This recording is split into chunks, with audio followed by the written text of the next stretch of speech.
ગઈકાલે university police સ્ટેશનમાં એક ગુનો દાખલ કરવામાં આવ્યો હતો, જેનામાં હકીકત એવી હતી કે ફરિયાદી જિલ્લાભાઈ ભરવાડની એક હોટલ છે, એના હોટલ ઉપર એક આરોપી આવ્યો અને આરોપી દ્વારા પાન મસાલાના લીધે કોઈ પૈસાને લેતી દેતીના લીધે એક ઝઘડો ચાલુ કરવામાં આવ્યો હતો અને આના પછી સીસીટીવી કેમેરા ચેક કરવાના બહાને આરોપીએ ફરિયાદી સાથે માથાકૂટ કરી અને ત્યાંથી જતો રહેલો.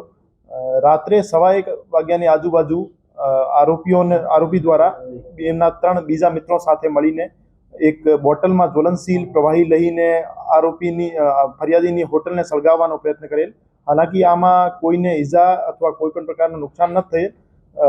તેમ છતાં યુનિવર્સિટી પોલીસ સ્ટેશનમાં બીએનએસની કલમ 326G 115(2) અને 62 હેઠળ ગુનો દાખલ કરવામાં આવ્યો છે અને આરોપીઓને ધરપકડ કરવા માટે તજવીજ ચાલુ કરવામાં આવી છે.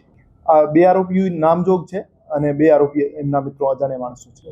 જ્વલનશીલ પ્રવાહી હતો અને આગ બુઝાવી દેવામાં આવી હતી અને ત્યાંથી સેમ્પલ લઈને FSL માં મોકલવામાં આવશે અને FSL દ્વારા જે રિપોર્ટ આવશે એના આધારે કાર્યવાહી કરવામાં આવશે. આરોપી જ્યારે પકડવામાં આવશે તો આરોપીની ગહેન પૂછપરછ કરવામાં આવશે કે પેટ્રોલ ક્યાંથી લાવવામાં આવ્યા હતા અને જે એમને બોટલમાં કોઈ પેટ્રોલ પંપ દ્વારા વેચાણ કરવામાં આવ્યો હશે તો એના વિરુદ્ધ પણ કાર્યવાહી કરવામાં આવશે. જે એરિયામાં એવી રજૂઆતો મળે છે આમાં પેટ્રોલિંગ વધારવામાં આવશે અને યોગ્ય કાર્યવાહી કરવામાં આવશે.